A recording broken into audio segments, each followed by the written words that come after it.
Now, in spite of the many problems the People's Democratic Party, or PDP, is facing, the party appears to be brimming with confidence, wagging its finger at its detractors and storming ahead with its campaign. The PDP's spokespersons say it's all about delivering for the Nigerian people. Give us a chance, their presidential candidate Atiku Abubakar says, and will deliver material progress to this country on a scale and at a speed never seen before.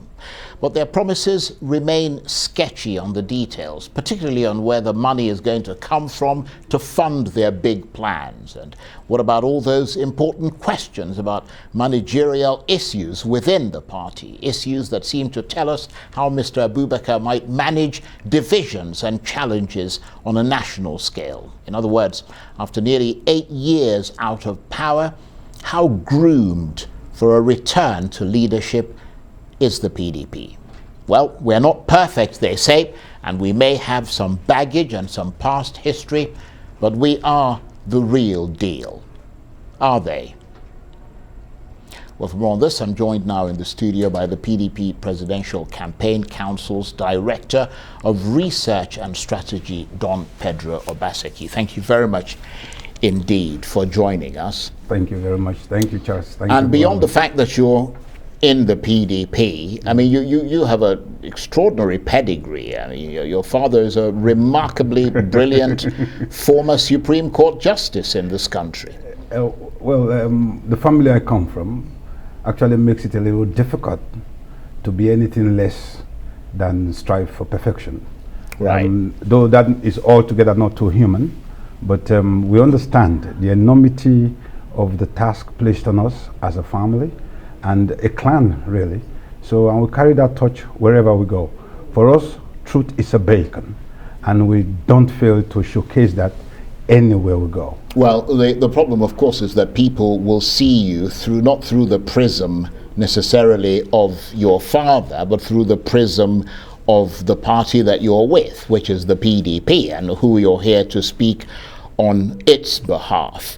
Let me ask you first of all, I mean, you might have heard the Labour Party's vice presidential candidate, Yusuf Dati Baba Ahmed, there talking about the increasingly vitriolic rhetoric that's coming from the parties against themselves. I mean, someone's been killed, a lot of verbal violence. What's your reaction to all this talk of increasing violence and disharmony as the election season approaches? I think, the people who elect, they get a leadership they deserve. And unfortunately for us as a country, we've always allowed the worst of us to lord it over and rule over the best and the rest of us. And I think that must change. What we are fighting, and which I think in all ramifications the APC seem to represent, is elevating brigadage to the realms of high art. Yeah, but in the context of verbal violence, yeah, he wasn't just referring to the APC, he also referred to your party, the PDP. I listened to him and I was wondering why he was skewing the polity. I think that with due respect, I don't think someone of his supposed pedigree should be peddling such rumors. I heard him talk. He wasn't peddling a rumor. Your candidate said that, I mean, everyone heard it. That what? When he was talking in the Arewa forum, yeah, he talked about that the North doesn't need an Igbo or Yoruba. Charles, I think you also watched, unfortunately, I think you also watched the skewed, doctored report. In fairness, he did say that he was taken out of context. So you explained that. It wasn't even taken out of context. Right. It was edited out of context. For you to take something out of context, it means someone says something and then some other interpretation is inferred. That is not what happened. Dati Baba Ahmed's elder brother, Hamed Baba Ahmed, was the one who asked a deliberate, very pointed question. And the question was, as someone we are not concerned, he started by saying, we are not concerned about any other part of Nigeria. We are here for you to tell us what you have for the North. As a candidate, why should we vote for you? And Atiku Abubakar replied, his first line was, I am a pan-Nigerian. I am not here to talk about who is from Yoruba, Hausa, or whatever. And he said Nigeria does not need a Yoruba president, a Hausa president, and then you see a jump cut. No, he didn't say Nigeria. He said the North does not need a Hausa president. Yeah. No, does not need a Yoruba president, an Igbo president, and a Hausa president. But what went on social media, go watch it again after this, was a jump cut. And so you don't end a sentence hanging with a comma. So he now went on and explained that he is a pan-Nigerian. He's the only one amongst them who has his handshake across all the 6 geopolitical zones of the country. So for me to see Dati Baba Ahmed, a senator of the Federal Republic of Nigeria, sit on such elevated platform as Prime Time on Arise TV and give credence to falsehood is a little painful. That's what I meant. Well, I don't know. But I think that I'm not sure if I could call it falsehood, because I would have to. I mean, I don't see. I looked at that clip and I didn't see a jump cut. There is. Maybe you. But I may be wrong. Yeah. I mean, I remain to be. You know, I mean, if I'm wrong, then my apologies. Yeah. But and every attempt I didn't see a jump. Every attempt by our campaign council to put the right video on air. Of course, bad news travel faster, and people are more interested in the fakeness than in the reality. So, but that has died down. Right. Yeah. Okay. Well, beyond those external factors that could potentially mar this election, and we're not just talking about the PDP, we're talking about all the verbal sort of violence flying all over the place. The PDP, of course, has other internal issues that could really mess it up for the party. Where do things stand with the Wike debacle? Well, I truly believe that the Wikes and the supposed G5 governors, whatever their grouses may be, I truly believe that with the benefit of hindsight, they will realize that the only way to go forward is for us to mend fences. I think they have a right. Everybody, I mean, it's a democracy. Everybody has a right to actually pursue his or her own agenda. But when the agenda becomes detrimental to the collective aspiration of the aspiration of the collective of the political party, I think it is fair for them to press pause, because, like I said on one of the programs on Arise in a not so distant past, is that first and foremost there is no legal constitutional basis for their angst. That is a statement of fact. The statement of fact, what they are actually fighting for is for there to be a skewing of the process, and it is not backed by law, neither is it backed by precedents.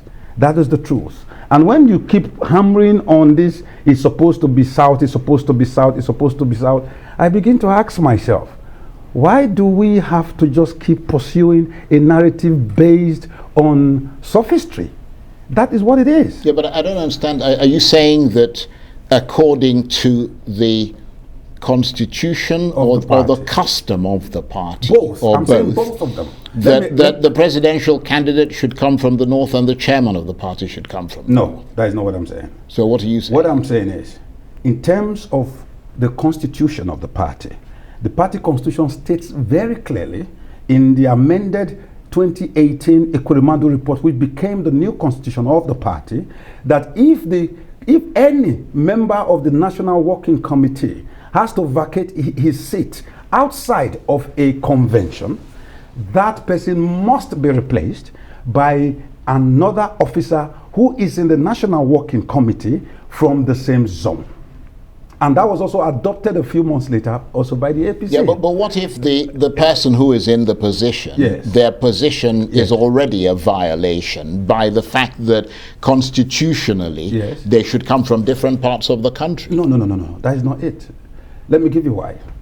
Our first election as a party in power was in 2007. The transition between Olusegun Obasanjo and Yaradua. In that very instant, the party's chairman was Senator Amadou Ali, and the party's candidate was Governor Umaru Musa Yaradua. The next time was in 2011. The chairman of the party was Dr. Okwesile Zewonto, who had taken over from Vincent Ogboluafo, and Yaradua passes on. And then the next candidate becomes Dr. Goodluck Jonathan. That's what I meant by precedence. So, but what happens is this. The candidate is not a position of power known to law. The candidate is a transitional phase. It is when the candidate wins the election, it becomes compulsory and imperative for whoever is the candidate, the person sitting in the chairmanship position, to, on June 8, 2007, upon the victory and swearing in a week earlier by Umaru Musa Yar'Adua. These are facts. Senator Ahmadu Ali stepped down. There was an interim committee, and then a convention was called, and Vincent Ogboluafo was elected. That is what should happen. So what should happen here is just a Dante. Is for them to relax, get a commitment that says clearly, upon the victory of Atiku Abubakar, it is imperative. It is not even debatable. It becomes morally irreconcilable for Dr. Iyorchia Ayu to remain chairman of the party. Well, they're clearly... That is, I'm just stated for you both the positions of the positions of the law. I understand the point you're making, yes. But that's not their point. Their point, they're insisting on their position. Okay, and, sir. and but the insistence on their position, therefore, give it either legality... No. Well, I'm not defending them, or I'm not supporting you. I'm simply stating what their position is. What I'm curious to know, though, is that some have suggested that the PDP should just expel Wike from the party, because you can't really have someone inside the party and engaging in what appears to be potentially disruptive and destructive activities at such a critical time as this. Is that likely to happen, or is the PDP just going to continue to limp along? You have to understand the character of my principal. He is a man that thinks that we must exercise and exhaust every avenue to create peace and unity. So if you now become militant and say, no, let's hit the sledgehammer, I don't think that in the very short term will all go well for everybody. Now, on the other hand, the aggrieved governors also keep saying that they are open to reconciliation. And but on specific terms. Yes. Yeah. So how are you going to get around that? It's for us. Okay, fine. Let me give you an example. I'm coming from the east. They are coming from the west. I'm coming from the north. They're coming from the south. There must be an equilibrium point, and that is being worked out. I duly, truly believe, based on what will be the collateral fallouts if they don't merge and settle. It will also affect Wike. There's 2 months to the election. I agree with you. We're in December. Yes. Ironically, Nigerians don't realize that this is the longest pre-election running ever in the history of the country. And I think that it has given too much room for so much machinations and all that. And it has also given room for... I wanted to come back to this verbal violence that has been... You see, you were throwing me back to my party. I want to go to the other party. Like on one of the national programs just less than 24 hours ago, I heard Mr. Adams Oshomole, my former governor, use most unprintable on what we call in broadcasting NTBB, not to be broadcast language on national TV. And I felt sorry for him. I felt sorry for a man who has little or no moral rectitude to go on national television and defecate in public, verbally. And such verbal defecation is the nature of the ruling party, who have raised propaganda to high art. Let's deal with the issues. What is the PDP bringing to the table? Vis-a-vis, where has the APC taken us to so far? What has happened to Nigeria of 2015, where we were angry that we were not getting enough, and all of a sudden we are inundated with persons who have decimated our purchasing power parity, killed the nation's GDP, taking Nigerians to Neverland. We are now foreign aliens in our own fatherland. You, Charles, Pedro, we are now more ethnic than we've ever been. Right. Since Some the beginning people of, might agree with you that things are not the way they ought to be. But there are also people who say that the PDP still has to get past the baggage that brought it down in 2015. What are the mistakes that the PDP made in the past that it would like to correct and to do right by in the future? Because never mind condemning someone else. No, we are not condemning. We aren't really condemning, but you see, you cannot prefer solutions if you don't understand the problems. So what are we doing differently? Unlike in 2007 and in 2011. Very briefly, because we're virtually out of time. The Nigerian situation needs someone who understands the Nigerian problem end to end. And in our 2 documents, luckily I heard you mention when Mr. Dati Ahmed was on this seat now that they still don't have a manifesto. But ours is in the public domain.